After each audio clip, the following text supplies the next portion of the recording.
Graça, paz e alegria. A porção de hoje, recomendada para a leitura da Bíblia em um ano no plano sequencial, é Isaías do capítulo 47 ao capítulo 49. Com base nos escritos de Isaías, é possível perceber que o profeta foi um homem muito culto e extremamente capacitado. Entendo que o Senhor deu boa instrução para ele e entendo também que ele buscou aprimorar, buscar mais entendimento e conhecimento dentro do que era possível nos seus dias. Ele aprimorou o talento, aprimorou o dom que o Senhor deu para ele.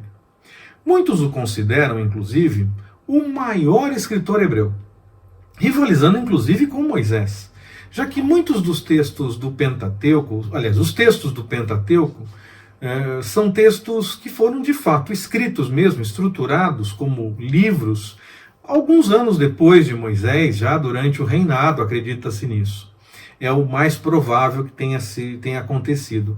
Mas já havia os textos isolados, separados, que deram origem aos textos dos livros, dos 5 primeiros livros da Bíblia. Vamos tirar Gênesis desta conta neste momento, e aí se nós pensarmos nos textos de Êxodo, Levítico, Número e Deuteronômio, muitos dos textos isolados, que depois foram organizados em textos para formar os livros, são usados mais de uma vez em cada livro.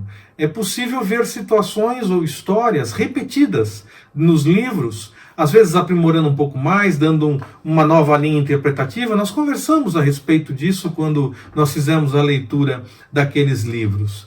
Então, se tirássemos essas partes que seriam, digamos, repetidas, que usaram a mesma fonte para formar o texto de um livro diferente, e se nós tirássemos isso, fizéssemos um texto corrido, é provável que os textos desses 4 livros, que junto com o Gênesis formam um Pentateuco, esses 4 livros não dariam um texto maior que o texto de Isaías sozinho.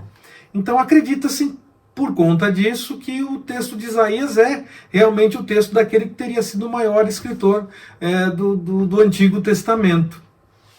Até também por conta dessa questão dos textos do Pentateuco terem passado por uma organização posterior. Pode ser que tenham acrescentado coisas também de outras tradições que colaboravam e aprofundavam o entendimento dos textos que nós entendemos que vieram de Moisés ou de pessoas muito próximas a ele e que estavam acompanhando a história junto. E esses textos depois foram organizados e formou-se o texto que nós temos dos livros, nos 5 primeiros livros da Bíblia. Então, Isaías seria o maior porque ele teria muito mais texto, teria muito mais conteúdo. Bom, lembrando sempre que existe aquela questão de que Isaías seria uma junção de pelo menos 2 ou 3 pessoas, e que eu particularmente descarto essa tese, não sigo essa tese que muitos estudiosos seguem.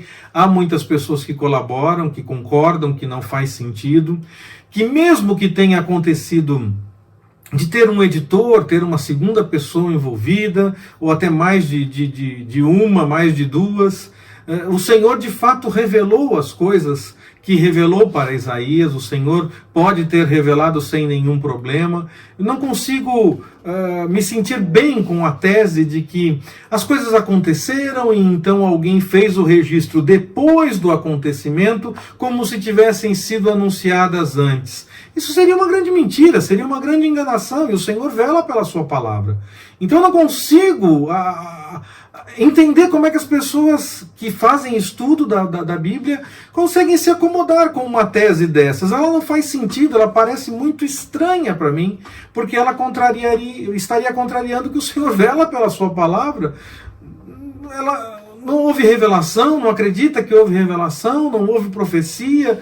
É tão fácil, parece que fica tão fácil acreditar nessas coisas que isso me assusta. Isso até me escandaliza. Eu fico preocupadíssimo com esse tipo de encaminhamento. Eu creio na revelação. Eu creio que o Senhor revelou para Isaías, que revelou detalhes, revelou nomes, revelou tantas coisas antes que elas de fato acontecessem. Eu entendo que a Babilônia ainda não tinha levado Judá para o cativeiro, e o Senhor mostrou sim para Isaías algo que só foi acontecer muitos anos depois de Isaías, algum tempo depois de Isaías. E aí o Senhor mostrou para ele tanto a chegada do futuro cativeiro, como a ruína futura de Babilônia. A Babilônia ainda nem era potência, ela estava despontando como potência no tempo de Isaías. Ainda viria a se tornar um dos maiores impérios de todos os tempos daquela época, é claro. O profeta relata que o Senhor deixou claro algo que eu já disse na sequência destas mensagens, em outra mensagem, inclusive sobre o livro de Isaías mesmo. Nesta sequência da leitura de hoje, fica claro que o desejo do Senhor era que o povo tivesse obedecido. Com isso, não teria punição, não seria necessária essa punição e uma nova restauração. Mas diante da desobediência do povo, a punição se tornou realidade. Muitos sofreram de fato, sofreram bastante. Mas dos que restaram e dos novos que vieram, o Senhor mais uma vez espera o quê? Obediência. Anuncia o cuidado mesmo no tempo da punição e a mudança da situação com novas bênçãos. Quando nós obedecemos ao Senhor, nós podemos contar com uma realidade. A nossa recompensa está com o nosso Deus. Bom, ela está com Ele, quer obedeçamos, quer não obedeçamos. Isso é verdade. Mas para que nós possamos desfrutar do melhor que Ele tem para nós, nós devemos buscar com sabedoria a Sua palavra e seguir as orientações do Espírito Santo. Mesmo naqueles momentos que parece que o Senhor não nos ouve, Ele está nos ajudando e ensinando algo para todos nós. E no momento certo nós vamos entender que o Senhor já estava agindo naquele momento em que parecia que Ele não estava cuidando de nada. Ele vai revelar, vai continuar agindo e vai nos consolar no momento certo.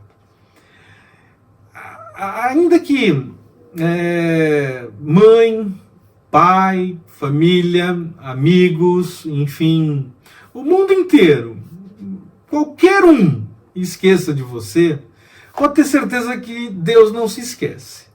Mesmo naqueles dias que parece que a oração não está nem passando do teto.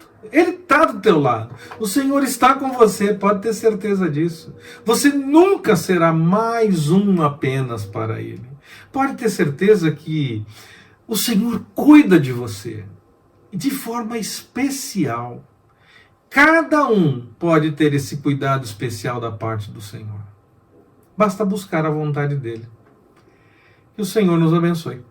Forte abraço, até mais, permitindo o Senhor.